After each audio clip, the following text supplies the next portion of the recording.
ആപ്കി അദാലത്തിൽ film star ഋഷി കപൂറിന് മേലുള്ള കുറ്റാരോപണം എല്ലാ കാര്യങ്ങളിലും ഇദ്ദേഹം കമന്റ് ചെയ്യുന്നു എന്നുള്ളതാണ്. ഋഷി സാർ, ഇപ്പോൾ താങ്കൾക്ക് ഒരു ബന്ധവുമില്ലാത്ത കാര്യങ്ങളിൽ പോലും താങ്കൾ ട്വീറ്റ് ചെയ്യുന്നു, അതിനെക്കുറിച്ചൊക്കെ ട്വീറ്റ് ചെയ്യുകയാണ്. ബീഹാറിലും മദ്യനിരോധനം ആയതുകൊണ്ട് ഞാൻ ബീഹാറിലേക്ക് ഇനി പോകില്ലെന്ന് പറയുന്നു.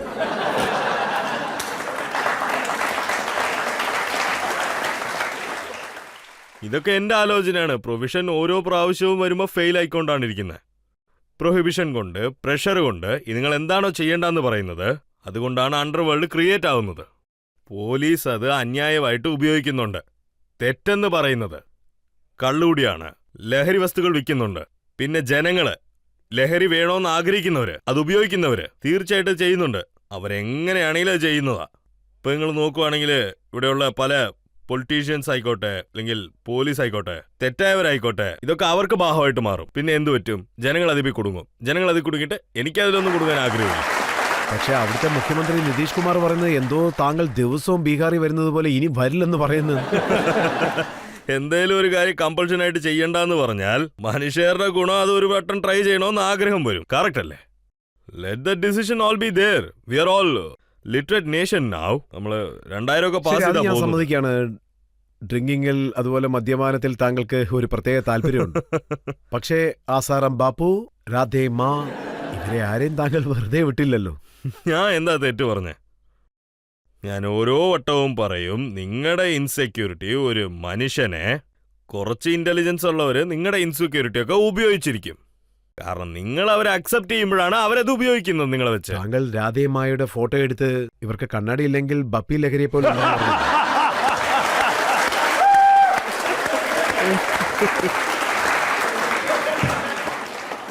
ഞാൻ ആരുടെയും മനസ്സ് കഷ്ടപ്പെടുത്താൻ ആഗ്രഹിക്കുന്നില്ല. എന്താന്ന് വെച്ചാല് ആരെങ്കിലും ഹേർട്ട് ചെയ്യാനോ അല്ലെങ്കിൽ കളിയാക്കാനോ അല്ല എന്റെ. ഇതാര്? ഇതേത് ഗുരുമാത ഗുരു? ഇവരെന്നെ സ്വർണത്തിൽ തന്നെ കുളിച്ചിരിക്കുന്നത്. ഇവരെ കാണാൻ എന്താ ഈ ബബിലഹരിയുടെ അനിയത്തിയെ പോലെയുള്ളതെന്ന് ഞാൻ വിചാരിച്ചത്. ഇപ്പൊ അവർക്ക് ഫോളോവേഴ്സ് ഉണ്ടാവാം, ജനങ്ങൾ അവരുടെ മേത്ത് വിശ്വാസം വെച്ചുണ്ടാവാം. എനിക്ക് അവരുടെ മേത്ത് ഏതൊരു പേഴ്സണൽ അജണ്ടയൊന്നുമില്ല. പക്ഷേ ആലോചിക്കേണ്ട കാര്യമാണിത്. ചിലവരിതൊക്കെ നല്ലപോലെ യൂട്ടിലൈസ് ചെയ്യും. ആലോചിക്കണം നമ്മുടെ വീക്ക്നെസ് എല്ലാം. നമ്മുടെ വീക്ക്നെസ് ഒക്കെ നിങ്ങൾ നോക്കുവാണെങ്കിൽ, ഈ ഇന്റലിജന്റ് ആൾക്കാർ നോക്കുവാണെങ്കിൽ അവരവരുടെ പണി അവർ ചെയ്തുകൊണ്ടിരിക്കും ഇങ്ങനെ. അതിനുശേഷം താങ്കൾ ബാബ റാം റഹീമിനെ കുറിച്ച് സംസാരിച്ചു. അതായത് ഞാൻ അദ്ദേഹത്തിന്റെ റോൾ ചെയ്യാൻ തയ്യാറാണ്, എന്റെ പേരിൽ കേസിടാനും പറയുന്നു. എനിക്കങ്ങനെ അത്ര ഓർമ്മയില്ല. ഞാൻ ഒരു വട്ടം അദ്ദേഹത്തെ കണ്ടു, നല്ലപോലെ ഞങ്ങൾ സംസാരിച്ചു. ബട്ട് ഒരു പക്ഷേ ഞങ്ങൾ എന്തെങ്കിലും ഒരു റോൾ ചെയ്യാനുണ്ടെങ്കിൽ, എനിക്ക് അങ്ങനെ ഒരു ചാൻസ് കിട്ടുവാണെങ്കിൽ അദ്ദേഹത്തെ ഞാനൊരു ഇൻസ്പിറേഷൻ ആയിട്ട് എടുക്കുന്ന തെറ്റില്ലല്ലോ. അദ്ദേഹത്തെ കമന്റ് ചെയ്തതുകൊണ്ട് KQ ശാരദയുടെ മേൽ കേസ് ഇട്ടിട്ടുണ്ട്. അതിന്റെ ഫോട്ടോയുണ്ട്. ഓക്കെ. താങ്കൾ അങ്ങനെ ഒരു ട്വീറ്റ് ചെയ്ത കാര്യം പോലും താങ്കൾക്ക് ഓർമ്മയില്ലേ? എന്ത്? താങ്കൾ പറഞ്ഞിരിക്കുകയാണ്, ഞാൻ അങ്ങനെ ഒരു റോൾ ചെയ്യാൻ തയ്യാറാണ്, എന്നെ വേണമെങ്കിൽ അറസ്റ്റ് ചെയ്തോളൂ. മറ്റേ ഇതിൽ എന്ത് തെറ്റാ ഉള്ളത്? ഞാനൊരു ആർട്ടിസ്റ്റാണ്. ആർട്ടിസ്റ്റിനെ സൊസൈറ്റിയിൽ നല്ല ഇൻസ്പിറേഷൻ ആയിട്ട് എടുക്കുന്നത്. ശരിക്കും ഞാൻ ജനങ്ങളുടെ അടുത്തുനിന്നാണ് ഇൻസ്പിറേഷൻ എടുക്കുന്നത്. ഞാൻ അങ്ങനെ ചെയ്യുന്നതിൽ എന്ത് തെറ്റാ ഉള്ളത്? താങ്കൾക്കൊരു വലിയൊരു കോൺട്രവേഴ്സി എപ്പോൾ തുടങ്ങിയെന്ന് വെച്ചാൽ, താങ്കൾ ഗാന്ധി കുടുംബത്തിനെ കുറിച്ച് ട്വീറ്റ് ചെയ്തിരുന്നു. രാജീവ് ഗാന്ധിയുടെ പേരിലും സോണിയാഗാന്ധിയുടെ പേരിലും ഇന്ദിരാഗാന്ധിയുടെ പേരിലുള്ള ബിൽഡിങ്ങുകളാണെങ്കിലും ശരി, റോഡുകളാണെങ്കിലും ശരി, പോർട്ടാണെങ്കിലും എയർപോർട്ടാണെങ്കിലും ആ പേരെല്ലാം മാറ്റാൻ താങ്കൾ പറഞ്ഞു. ആദ്യം ഞാനൊരു കാര്യം ക്ലിയർ ചെയ്യാം. അതായത് എനിക്ക് ആസ്പിറേഷൻ ഒന്നുമില്ല ഒരു പൊളിറ്റീഷ്യൻ ആവാനായിട്ട്. അല്ലെങ്കിൽ ഞാൻ പറഞ്ഞ കാര്യം എന്തിനു വേണ്ടിയാ പറഞ്ഞെന്ന് വെച്ചാൽ, റൂളിംഗ് പാർട്ടിയെ പ്ലീസ് ചെയ്യാനായിട്ട്. പക്ഷെ പലരും പറയുന്നത് BJPയെ സന്തോഷപ്പെടുത്താൻ വേണ്ടിയാണ് താങ്കൾ ഇങ്ങനെയൊക്കെ ചെയ്യുന്നതെന്ന്. ഞാൻ ഏതെങ്കിലും ഒരു പാർട്ടിക്കെതിരെയാണെന്ന് ഞാൻ ഇതുവരെ പറഞ്ഞിട്ടുണ്ടോ സർ? ഞാൻ പറഞ്ഞ കാര്യം ഞാൻ തന്നെ ആലോചിച്ച് നോക്കിയിട്ട് ഞാൻ കമന്റ് ചെയ്തെന്നേ ഉള്ളൂ. അതെന്താ അത്ര അത്യാവശ്യമാണോ? ഉള്ള സിറ്റീസിലൊക്കെ, ഇന്ത്യയിലുള്ള എല്ലാ സിറ്റീസിലും ഉള്ള എല്ലാ സ്വത്തും എല്ലാ അസറ്റ്സും അവരുടെ പേഴ്സണൽ ആയിട്ടുള്ള പേരിലാണോ ഇരിക്കേണ്ടത്? എന്താ നമ്മുടെ നാട്ടില് വേറെ ആൾക്കാരൊന്നും ഇല്ലായിരുന്നോ? ഈ സിറ്റി ഉണ്ടാക്കിയ ആൾക്കാരായിട്ട് വേറെ ആരും തന്നെ ഇല്ലായിരുന്നോ? ഞാൻ ഈ കാര്യം സത്യം പറയുമെങ്കിൽ ആരെയും ഇംപ്രസ് ചെയ്യാനായിട്ടോ, ഇല്ലെങ്കിൽ എന്തെങ്കിലും ഒരു പത്മ അവാർഡ് മേടിക്കാനായിട്ടോ, ഇല്ലെങ്കിൽ രാജ്യസഭ മെമ്പർഷിപ്പ് എടുക്കാനോ, ഇല്ലെങ്കിൽ ഒരു പൊളിറ്റീഷ്യൻ ആവാനായിട്ടല്ല ഞാൻ പറഞ്ഞത്. ഞാനൊരു സിറ്റിസൺ ആണ്. ഞാൻ ടാക്സ് പേ ചെയ്യുന്നുണ്ട്. സിറ്റിസൺ ഈ കൺട്രിയിലാണ് ഞാൻ ഇങ്ങനെ ഒരു ചോദ്യം ചോദിച്ചിട്ടുണ്ട്. എനിക്ക് നെഹ്റു ആൻഡ് ഗാന്ധിയുടെ ഫാമിലിയുടെ മേത്ത് നല്ല റെസ്പെക്ട് ഉണ്ട്. നമ്മുടെ പണ്ഡിറ്റ് ജവഹർലാൽ നെഹ്റുജി, ഇന്ദിരാഗാന്ധിജി, രാജീവ് ഗാന്ധിജി, ഇവരൊക്കെ എല്ലാവരും ഉള്ള സമയത്ത് നല്ല ലീഡേഴ്സ് ആയിരുന്നു. ഞാൻ അവരെല്ലാവരുടെ പേര് നല്ല റെസ്പെക്ട് വെച്ചിട്ടുണ്ട്. കപൂർ കുടുംബം എപ്പോഴും ഒരു കോൺഗ്രസ് തന്നെയായിരുന്നു. എന്റെ ചോദ്യം എന്താന്ന് വെച്ചാൽ, അവരുടെ പാർട്ടി അവരെ സന്തോഷിപ്പിക്കാനായിട്ടാണ്. സിറ്റിയിലുള്ള എല്ലാ കാര്യത്തിനും അവരുടെ പേര് തന്നെയാണോ അപ്പൊ വെക്കേണ്ടത്? അല്ല സർ, ഒരു മിനിറ്റ്, ഞാനിതൊന്ന് സംസാരിച്ച് തീർക്കട്ടെ, നിക്ക്. അതായത് 2009 മുംബൈയില് ബാൻഡ്ര കോർണ കോംപ്ലക്സ് ഒരു ബ്രിഡ്ജ് കെട്ടിയിരുന്നു അവര്. ബാൻഡ്ര ടു വർലി ഒരു ലിങ്ക് ബ്രിഡ്ജ് കെട്ടിയിരുന്നു അവര്. 2009 അത് കമ്മീഷനായി. പിന്നെ രാജീവ് ഗാന്ധി സാറിന്റെ മരണത്തിന് ശേഷം 1951 നടന്നു. അല്ല സോറി, 91. പിന്നെ 2009 നിങ്ങൾ ആ പാലത്തിന് അദ്ദേഹത്തിന്റെ പേരാണ് ഇട്ടിരിക്കുന്നത്. അല്ല, ബ്രിഡ്ജ് JRD ടാറ്റയുടെ പേരിൽ എന്തുകൊണ്ടില്ല? JRD ടാറ്റ നമ്മുടെ നാടിന്റെ പേരിൽ എന്തൊക്കെ ചെയ്യുന്നുണ്ട്? നമ്മളിൽ ഇനി ഒരുപാട് പൊളിറ്റീഷ്യൻസ് ഉണ്ട്. ഇനിയും പല സിറ്റീസിന്റെ പല കോൺട്രിബ്യൂഷൻസും ഉണ്ട് നമ്മുടെ നാട്ടില്. നിങ്ങൾ അവരുടെ പേര് വെക്കുക, നിങ്ങൾ അവരുടെ പേര് പുറത്തു വരട്ടെ. ഡൽഹി സിറ്റിയിൽ ഇത് നോക്കുവാണെങ്കിൽ, എനിക്ക് ഡൽഹിയിൽ ആരും ട്വീറ്റ് ചെയ്തിട്ട് എനിക്ക് ഫോട്ടോഗ്രാഫായിട്ട് അയച്ചു തന്നിരുന്നു. എന്റെ ഫോണിലുണ്ട് ഇപ്പോഴത്. ഇതുപോലെ 64 പ്ലേസസ് നാഷണൽ അസറ്റ് ഉണ്ട് ഡൽഹി സിറ്റിയില്, which is known by the name. ഒരാളെ കുറിച്ച് അറിയാനായിട്ട് ഒരെണ്ണം പോരെ.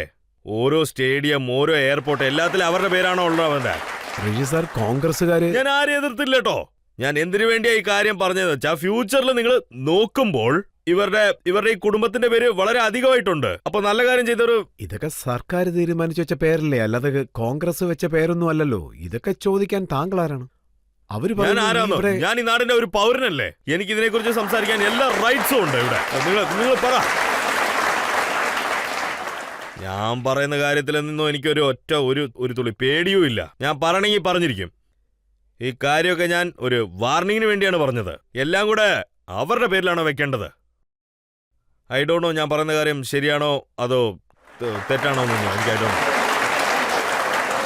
Thank you. നോക്കൂ, ഇവിടെ കോൺഗ്രസിന്റെ ഒരു സ്റ്റേറ്റ്മെന്റ് ഞാനിപ്പോ വായിക്കാം. അവർ താങ്കളോട് പല ചോദ്യങ്ങളും ചോദിച്ചിട്ടുണ്ട്. താങ്കളുടെ വീടിനുള്ളിലേക്ക് കല്ലെറിഞ്ഞിട്ടുണ്ട്. അതേ സത്യവാ, എന്റെ വീടിന് പുറത്ത് കല്ലുണ്ടായിരുന്നു. അവര് ചോദിക്കുന്നത് ഋഷി കപൂർ ആദ്യം ആരാണ്? കറക്റ്റ് ചോദ്യം ചോദിച്ചതൊക്കെ ശരിയാ. പക്ഷെ ഞാൻ ചോദിക്കുന്നത് ആരാ ഇവരെ ഇതൊക്കെ ചോദിക്കാനായിട്ട്? അവരുടെ ശബ്ദം അങ്ങ് മാഞ്ഞു പോയി. അതുകൊണ്ടാണ് അവർ പറയുന്നത് റൂളിംഗ് പാർട്ടിയായ BJPയെ സന്തോഷപ്പെടുത്താൻ വേണ്ടിയാണ് താങ്കൾ ഇതൊക്കെ ചെയ്യുന്നത്. അതുകൊണ്ട് എനിക്കിന്ന് കിട്ടാൻ പോകുന്നു. ഞാൻ ചെയ്തത് ഞാനൊരു രാജാവിനെ പോലെയാണ് ഇരിക്കുന്നത്.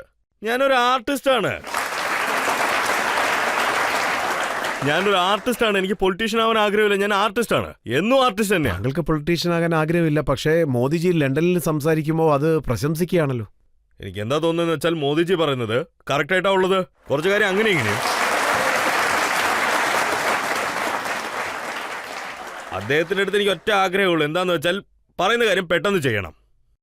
അത് ഇംപ്ലിമെന്റേഷനിൽ ഉണ്ടാവണം. അദ്ദേഹം അത് പെട്ടെന്ന് ചെയ്യണം. അത് ഞങ്ങൾ പ്രതീക്ഷിക്കുക.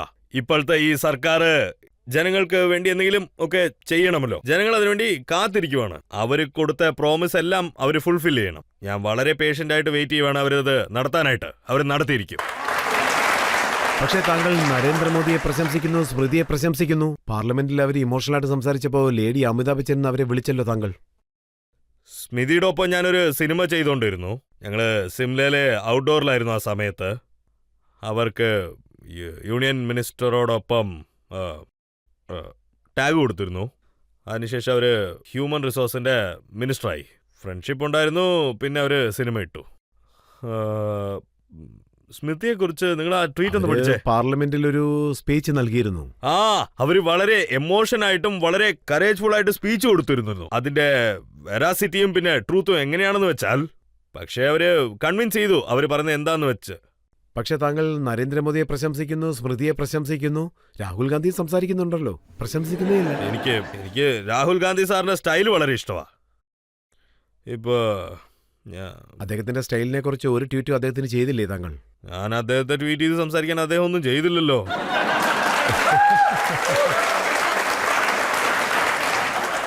പലരും പറയാറുണ്ട് താങ്കൾക്ക് വേദനകൾ കൂടുതലാണ്. ഫിലിം ഇൻഡസ്ട്രിയിൽ ഇത്രയും വർഷമായിട്ട് ജോലി ചെയ്തൊരു വ്യക്തിയല്ലേ.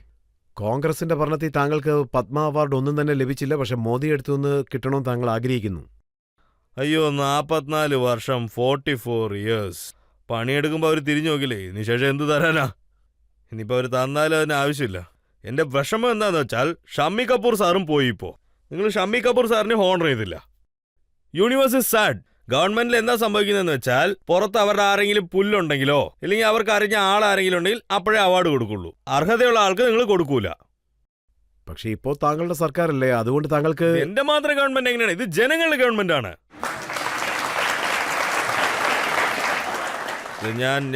ബി ജെ പി സംസാരിച്ചിട്ടുണ്ടല്ലോ. സംബന്ധിച്ച് താങ്കൾ മോദിയുടെ ഭക്തനാണെന്നാണ്.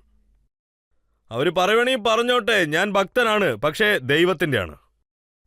ഈ ഭക്തൻ എന്ന് പറയുന്ന ചൊല്ലൊക്കെ ഈ കാലത്ത് ആൾക്കാര് എന്തിനു വേണ്ടിയാ പറയുന്നതൊന്നും എനിക്കറിഞ്ഞൂടാ. If so B it, yes. Sir, ഈ കാര്യത്തെക്കുറിച്ച് പറയൂ. അമർ അക്ബർ ആന്റണിയിൽ നിങ്ങൾ 3 പേരുണ്ടായിരുന്നു. അമിതാഭ് ബച്ചൻ ആണെങ്കിലും വിനോദ് ഖന്ന ആണെങ്കിലും ഋഷി കപൂർ ആണെങ്കിലും ഇപ്പൊ 3 പേരും മോദിയുടെ കൂടാണ്. എന്താ പറ്റിയെന്ന് വെച്ചാൽ ബച്ചൻ സാറിന്റെ മേത്ത് എന്തോ ഒരു പ്രശ്നം ഉണ്ടായി. പിന്നെ എന്നെ തന്നെ എംറോൾ ചെയ്ത് നല്ല രീതിക്ക് സംസാരിച്ചു. അതായത് അന്ന് ഞാനൊരു ട്വീറ്റ് ഇട്ടിരുന്നു, 2 പേരുണ്ട്, പിന്നെ വിനോദ് ഖന്ന സാർ എന്തെങ്കിലും സംസാരിച്ചാൽ പിന്നെ അമർ അക്ബർ ആന്റണി 3 പേര് ഇതിലുണ്ടാവുന്ന പറഞ്ഞേ. അങ്ങനെ എന്തോ പറഞ്ഞത് ഞാൻ. അതൊക്കെ ശരിയാണ്, പക്ഷെ അല്ല, ഇതൊക്കെ കംപ്ലീറ്റ് എൻജോയ്മെന്റിന് വേണ്ടിയാണ്, ആരും കഷ്ടപ്പെടുത്താനായിട്ടല്ല. ഒരുപക്ഷെ അങ്ങനെ ആർക്കെങ്കിലും വിഷമം ഉണ്ടായിട്ടുണ്ടെങ്കിൽ നിങ്ങളുടെ കൺമുമ്പിൽ ഞാൻ പറയുവാണ്, കൈകൂപ്പി ഞാൻ മാപ്പാണ് പറയുന്നത്. എന്റെ നോട്ടമോ എന്റെ ഇന്റൻഷനോ അതൊന്നും അല്ല. എന്റെ ടാർഗറ്റോ എന്റെ ഇന്റൻഷനോ എല്ലാം വളരെ ക്ലിയർ ആണ്. I am very clear. കാരണം ഒരു പ്ലാറ്റ്ഫോം കിട്ടിയിട്ടുണ്ട്, എല്ലാവരും നല്ലപോലെ എൻജോയ് ചെയ്യുന്നുണ്ട്. ഞാൻ ചെയ്തതിൽ സത്യസന്ധമായിട്ട് എന്തെങ്കിലും കിട്ടിയാൽ നിങ്ങൾ അത് ഏറ്റെടുത്തോളൂ. അതിൽ നിന്ന് എന്തെങ്കിലും പഠിക്കാൻ പറ്റിയെന്ന് തോന്നിയാൽ അത് പഠിച്ചോളൂ. അതർവൈസ് ഇതൊക്കെ ഒരു എൻജോയ്മെന്റ് ചെയ്യുന്ന ശീലം താങ്കൾക്ക് എങ്ങനെയാണ്? ഇതിനെക്കുറിച്ച് പറയണമെങ്കിൽ ഇതിന് ആരെയാ പഴി വെക്കേണ്ടതെന്ന് വെച്ചാൽ അനുഷ്ക ശർമ്മയാ. അത് ഏത് സിനിമയായിരുന്നു? അത് പട്ടിയാല സിനിമയുടെ ഷൂട്ടിങ്ങിലായിരുന്നു ഞാൻ. എനിക്കെല്ലാം പുതിയതായിരുന്നു. എന്നെയും പിടിച്ച് പെട്ടെന്ന് മെമ്പറാക്കിയവര്. 5-6 വർഷത്തിന് മുമ്പ് സംഭവിച്ചതാണിത്. ഞാൻ പറഞ്ഞു എനിക്ക് വേണ്ട, ഇതൊക്കെ ആര് നോക്കാനാന്നൊക്കെ. പിന്നെ ഒരു ഷൂട്ടിംഗ് സമയത്ത് അഭിഷേക് ബച്ചനാണ് എൻ്റെ അടുത്ത് പറഞ്ഞത്, അങ്കിൾ ഇത് പിന്നെ നിങ്ങൾ you should be part of this. അങ്ങനെയാണെന്ന് നോക്കട്ടെ എന്ന് പറഞ്ഞപ്പോൾ ഇല്ല, ഓൾറെഡി മെമ്പറാണ് ഞാൻ എന്ന് പറഞ്ഞു. അപ്പോൾ ഇങ്ങനെ 1 വർഷം പോയി ട്വീറ്റ് ചെയ്ത് ആരംഭിച്ച്. ബട്ട് ഇതൊക്കെ നിങ്ങൾ എൻജോയ് ചെയ്യുവാണോ അതോ വല്ല തെറ്റിദ്ധരിച്ച് ഇരിക്കുന്ന കാര്യങ്ങളാണോ? പറയൂ. താങ്കളെ ഇഷ്ടമില്ലാത്ത ആൾക്കാർ എന്താ പറയുന്നത് വെച്ചാൽ 1-2 പേക്ക് രാത്രി കൂടുതൽ അടിച്ചു കഴിഞ്ഞാൽ അപ്പോഴാണ് താങ്കൾ ട്വീറ്റ് ചെയ്യുന്നത്.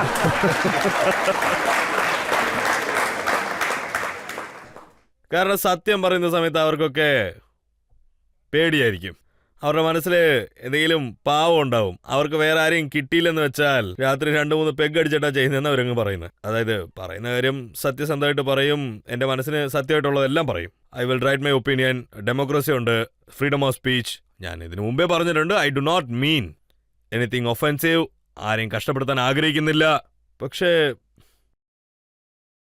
ശരി, ഇപ്പൊ ജനങ്ങളോട് തന്നെ ചോദിക്കാം. ചോദിക്കൂ. സർ, ഞാൻ താങ്കളുടെ വലിയൊരു ഫാനാണ്. അത് എങ്ങനെ പറയണമെന്ന് എനിക്കറിയില്ല.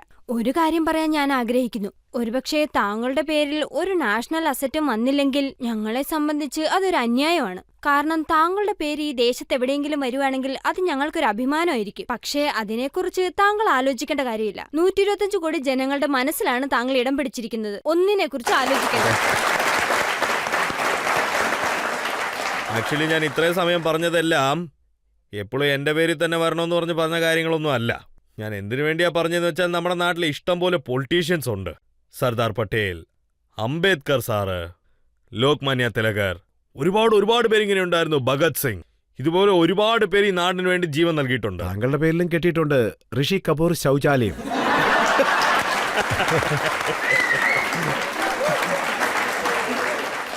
ഇത് എനിക്കാരോ പറഞ്ഞിരുന്നു, ഞാൻ കേട്ടതാണ്. പിന്നെ ഇതിനു വേണ്ടിയുള്ള ഉത്തരം എനിക്ക് പകരം വേറെ ഒരാൾ ആരോ തന്നിരുന്നു ഞാൻ അറിഞ്ഞു. ഇതൊക്കെ വെച്ചോണ്ട് എന്ത് കാണിക്കാനാണ്? സർ, ഞാൻ ചോദിക്കുന്നത് താങ്കൾ എന്തുകൊണ്ട് ഇങ്ങനെ ചോദിച്ചു? ഇതൊക്കെ താങ്കളുടെ അച്ഛന്റെ സ്വത്താണെന്ന് വിചാരിച്ചോ? അത് മാത്രമല്ല, നിങ്ങൾ പറയാൻ വന്ന കാര്യം വളരെ ഷോർട്ടായി പറഞ്ഞിട്ടുണ്ടാവും. അതെല്ലാവർക്കും മനസ്സിലായിട്ടുണ്ടാവും. അത് ഓർക്കുമ്പോഴാണ് സാർ എനിക്ക് അല്പം വിഷമം തോന്നുന്നത്. ഇല്ല, ഞാൻ നിങ്ങളെ പോലെയാണ് കഷ്ടപ്പെടുന്നത്.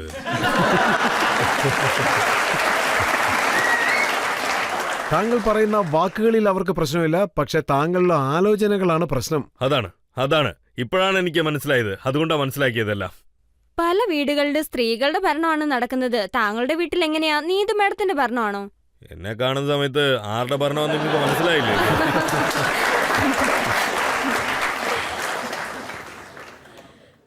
അവരുടെ നിയന്ത്രണത്തിലായിരുന്നെങ്കിൽ ഇപ്പോൾ താങ്കൾ ട്വീറ്റ് ചെയ്യുന്നതൊക്കെ വിടുമായിരുന്നു.